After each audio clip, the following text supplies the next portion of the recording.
बिहार में वोट नहीं बल्कि दस्तावेजों का इम्तिहान चल रहा है। गांव गांव में बस एक ही आवाज उठ रही है, हम तो भारतीय हैं भैया। लेकिन अब इसको लेकर के कागज कहां से लाएं? जी हां, बिहार विधानसभा चुनाव से ठीक पहले राज्य के गांव गांव में एक बेचैनी और घबराहट फैल रही है। एक नई प्रक्रिया शुरू हुई है जिसका नाम स्पेशल इंटेंसिव रिवीजन, जिसे चुनाव आयोग यानी कि इलेक्शन कमीशन ने लागू कर दिया है। मकसद ये बताया गया है कि वोटर लिस्ट को अपडेट किया जाए, लेकिन हकीकत में ये काम लोगों की नागरिकता साबित करने के इम्तिहान की तरह है।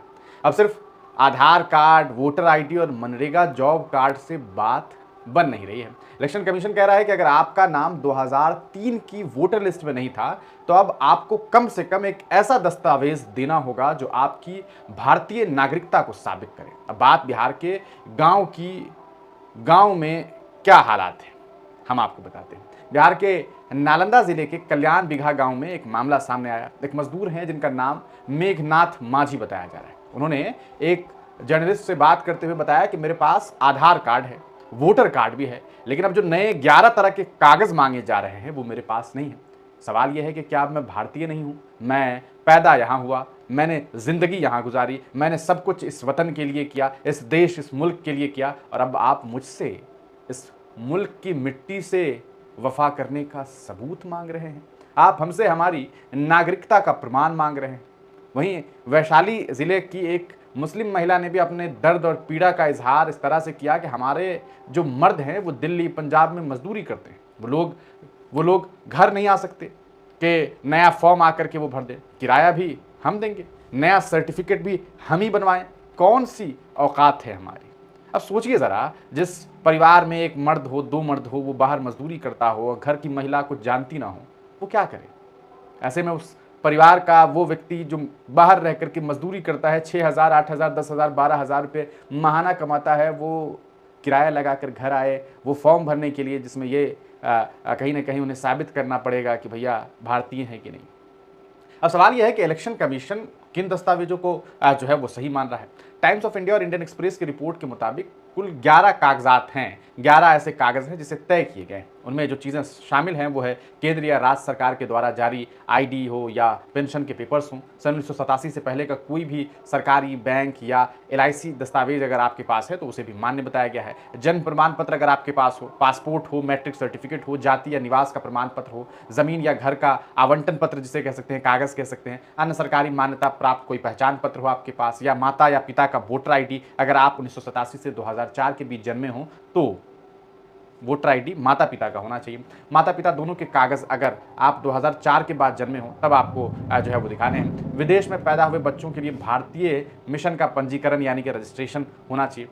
लेकिन ये भी जान लीजिए कि Aadhaar card, PAN card, driving license, इन चीज़ों को इस लिस्ट में शामिल नहीं किया गया। अब सवाल यह है कि आखिरकार इस ऐलान के बाद, इस सरकारी फरमान के बाद इतनी बेचैनी क्यों है?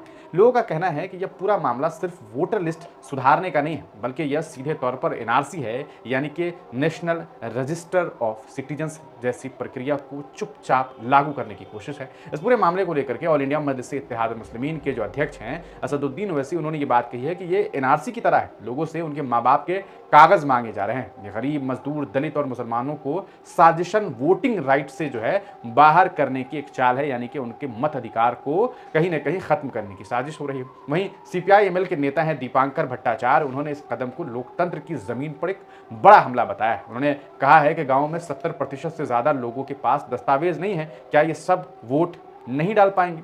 अब सवाल यह है कि आखिरकार इस पूरे मामले से कितने लोग प्रभावित हो सकते हैं। चुनाव आयोग की माने तो बिहार में कुल 7.89 करोड़ वोटर हैं, लगभग 8 करोड़ के आसपास वोटर हैं। इनमें से करीब 5 करोड़ ऐसे हैं जिनका नाम पहले से वोटर लिस्ट पे मौजूद है, उनके लिए कागज की जरूरत नहीं है। लेकिन जो शेष लगभग 3 करोड़ लोग हैं, यह कहीं ना कहीं संशोधित वोटर है, जिन्हें कम से कम एक नागरिकता संबंधी दस्तावेज देना होगा, यानी कि उन्हें अपनी नागरिकता साबित करनी होगी। अब सवाल उठता है कि क्या 1 महीने में मानसून के बीच गांव-गांव में लोग ये दस्तावेज बना सकेंगे? वहाँ जहाँ हालात ये हैं कि अगर आप एक फॉर्म फिल करते हैं, ऑनलाइन अप्लाई करते हैं रेसिडेंशियल के लिए, तो अगर आप आधार ऑथेंटिकेट कर देंगे ऑनलाइन, तो साहब जब आप कार्यालय जाएँगे तो वो कहेंगे आपने आधार अपलोड नहीं किया था। जबकि उस बंदे ने ऑथेंटिकेट कर लिया होगा, इसके बावजूद लोगों को इतनी समझ नहीं है।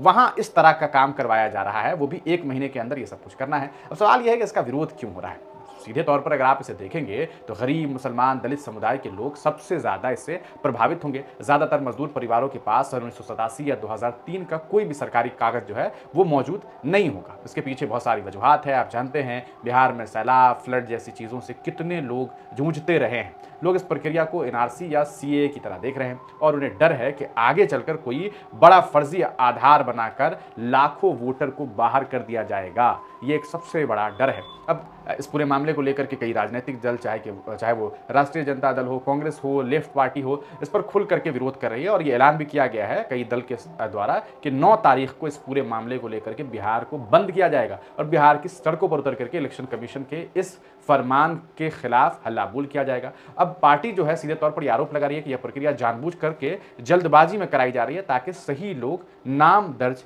ना करवा पाए। ये एक बड़ा दावा किया जा रहा है। हालांकि इस पूरे मामले पर इलेक्शन कमीशन की अपनी एक राय है। वो ये कहना चाहती है कि यह केवल सत्यापन का एक प्रक्रिया है। कोई व्यक्ति अगर बाहर जो है इस पूरे मामले को लेकर कोई व्यक्ति ऐसा नहीं है कि बाहर कर दिया जाएगा, उसे देश से निकाल दिया जाएगा, बल्कि सिर्फ ये दस्तावेज की पुष्टि की जा रही है और यह ज़रूरी है। लेकिन ज़मीन पर बात कुछ और ही कहती है। इस वक्त बिहार में लोकतंत्र सिर्फ वोटिंग मशीन तक नहीं रुका है, वो अब कागजात के मोहताज हो गई है। जी हाँ, इस बात को समझिए कि इस वक्त देश का जो हाल है वो यही है कि भैया खास करके बिहार में कि लोकतंत्र जो है वो सिर्फ वोटिंग मशीन तक सीमित नहीं रह चुकी है, बल्कि अब कागजात की मोहताज हो गई है। गांव के उस बुजुर्ग से लेकर के मजदूर करती उस बेटी तक की आवाज़ यही है कि क्या हम सिर्फ इसलिए वोट से बाहर कर दिए जाएंगे क्योंकि हमारे पास सर्टिफिकेट नहीं है?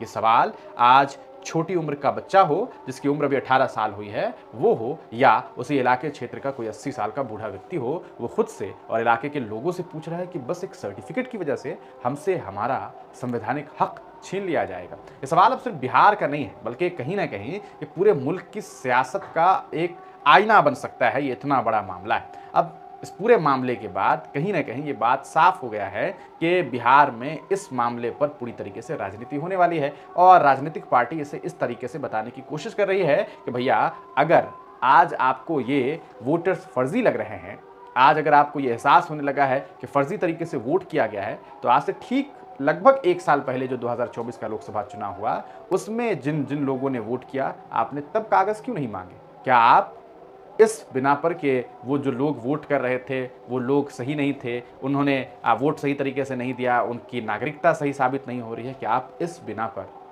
रिज़ाइन दे देंगे, इस्तीफ़ा दे देंगे? ये सवाल लोग पूछ रहे हैं। आपका इस सरकारी फरमान पर क्या इज़हार ख्याल है? अपनी राय कमेंट सेक्शन में ज़रूर दीजिएगा। हमने इस पूरे मामले के अलग अलग पहलुओं पर, अलग अलग लोगों के बारे में, लोगों ने क्या राय दिए हैं, इलेक्शन कमीशन क्या कह रहा है, पार्टी क्या कह रही है, वो हमने आपको बताया है। आपका इस पर क्या इज़हार ख्याल है? अपनी राय ज़रूर दीजिएगा। ये बात तो साफ़ है कि जिस समय पर इस फरमान को लागू किया गया है, यकीनन ये बिहार के अलग अलग क्षेत्र, अलग अलग गांव में एक बेचैनी पैदा करने जैसी खबर है और बेचैनी पैदा हो रही है। आप देखेंगे हालात बड़े ख़राब होते हैं बिहार के अलग अलग गाँवों में। लोग काफ़ी परेशान हैं। लोग कह रहे हैं कि भैया हमसे हमारी नागरिकता पूछ रहे हैं, हमने इस मिट्टी के लिए क्या क्या नहीं किया, लेकिन आप ये कह रहे हैं कि कागज़ दिखाओ। क्या आप इस मुल्क का एक तबका, बिहार का एक हिस्सा ये साबित करता रह जाएगा कि हम हिंदुस्तानी हैं? आपकी क्या राय है? कमेंट सेक्शन में ज़रूर लिखिएगा। बहुत बहुत शुक्रिया।